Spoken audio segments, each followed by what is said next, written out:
Bonsoir, aujourd'hui je vous présente une nouvelle recette, simple, facile et rapide à réaliser. C'est la mousse au chocolat au poivre de compote. Et oui, le poivre de compote va donner un côté un peu fruité et surtout des notes de poivre magnifiques à votre recette. Le poivre de compote, c'est un pepernoglium. Et celui-ci, c'est le stade ultime, c'est-à-dire le poivre rouge. Et le poivre rouge, c'est un poivre d'excellence. Alors, au comptoir de Thomasina, vous pouvez le retrouver en moulin à poivre. Les moulins sont interchangeables et surtout réutilisables.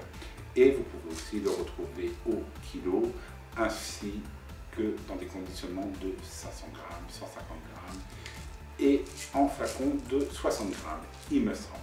Alors, je vous dis, abonnez-vous au comptoir de Thomasina, chaque jour de nouvelles vidéos sur le monde des épices, le monde de la vanille et des expéditions Ranger à travers le Brésil.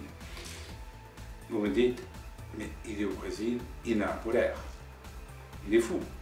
Eh ben non, actuellement, à Belo Horizonte, il fait 10 degrés. À Rio, ils ont même eu 6 degrés en ressenti. Et oui, allez, pour cette recette, il vous faut quoi?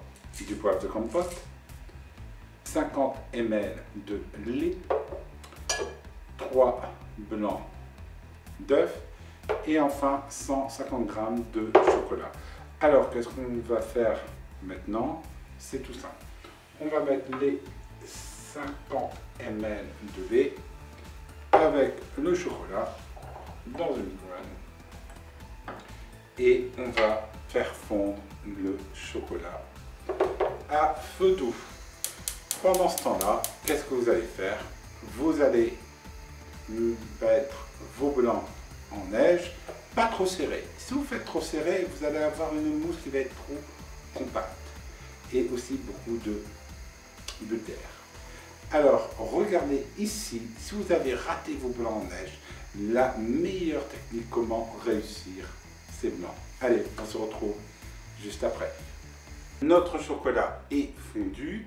Alors, je l'ai fait fondre tout en remuant délicatement.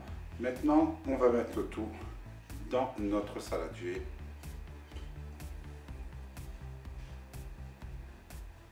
Maintenant, on va rajouter le poivre Timout. Donc, pour cette recette, moi, je vais mettre 4 tours du moulin, à peu près. Voilà. Je vais mélanger et je vais goûter pour savoir si la consistance est bonne ou non. Alors, notre chocolat est fondu. On a rajouté notre poivre de compote. Maintenant, on va rajouter les blancs. Les blancs, comme vous voyez, ils doivent être, si on peut dire, bien fermes. Vous pouvez les mettre au-dessus de votre tête. Ils ne doivent pas tomber. Alors, on va le faire en 3 fois. Vous avez l'habitude avec mes recettes de mousse au chocolat que vous pouvez retrouver ici, la recette au poivre Timout et celle-ci où je vous la fais à la fève tonka. Attention, j'ai dit poivre Timout, mais théoriquement je n'ai pas droit. Et oui, le savez-vous qu'en France, il est interdit d'appeler le poivre Timout poivre. En effet, uniquement le pepernoglium, peperculeva, peperlangum peuvent avoir la dénomination poivre. Mais on peut dire que c'est une B. Voilà, nous avons été rappelés à l'ordre sur ça. Une petite entreprise, c'est vraiment dommage quand nous voyons en grande surface beaucoup de marques nommées poivre de Timout. Voilà. Donc sur notre site, vous allez retrouver maintenant sous le nom de B de Timout ou de B de Timur. C'est la même chose. Alors, le saviez-vous pourquoi il a le nom de poivre? C'est tout simplement à cause des Portugais. Car au Portugal, on appelle le poivre de baie pimenta. Et donc, si vous traduisez en français pimenta, c'est poivre. Donc c'est pour ça qu'en France, vous retrouvez aujourd'hui aussi sous le nom de poivre. Et en espagnol, c'est la même dénomination. Et une chose à savoir, c'est que dans le nord de la France, là où je viens, il y a eu une colonisation espagnole. Vous connaissez l'histoire avec Jean Bart, peut-être. Et dans le nord de la France, vous avez beaucoup d'expressions qui proviennent, si on peut dire, de l'espagnol.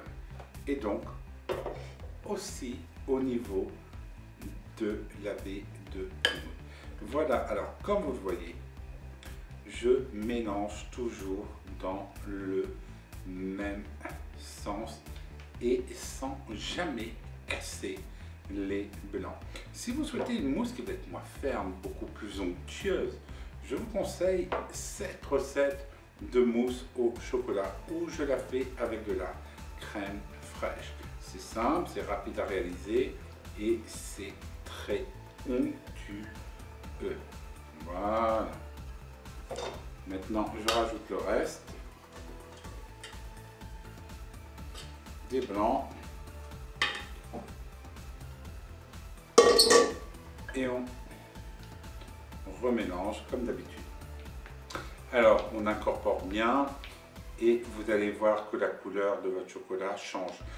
Alors, ici, j'ai pris un chocolat 51% de cacao au Brésil et la semaine prochaine, je vais vous faire une recette avec un chocolat, avec un cacao qui vient du Minas Gerais. Et nous allons aussi le proposer en France. Alors, à la fin, vous n'hésitez pas à goûter pour savoir si votre mousse a le goût que vous souhaitez. Moi, je souhaite un goût plutôt subtil avec le poivre de Campbell. Allez, maintenant, on va les mettre dans les ramequins. Allez, 3 ramequins. De toute façon, on est 3 à la maison. Donc, douche dans chaque coupe.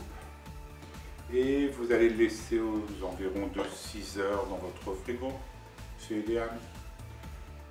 Et demain, je vais vous la faire déguster. Et voilà, la recette est finie après 12 heures. Et regardez comme elle est belle. Vous pouvez la mettre à l'envers, elle ne tombe pas. C'est une superbe mousse au chocolat. Alors, comme vous pouvez le voir, il n'y a vraiment pas beaucoup de bulles. J'ai voulu faire une mousse très compacte. Sur mon blog, vous allez découvrir différentes mousses, différentes recettes, notamment celle à fèves tonka où vous avez une mousse aérienne. Allez, je vais vous la goûter. Incroyable. On sent vraiment bien le poivre de Campbell sur la fin, réellement. C'est-à-dire on a un piquant et des notes un peu fruitées. C'est vraiment terriblement savoureux. Allez, à bientôt!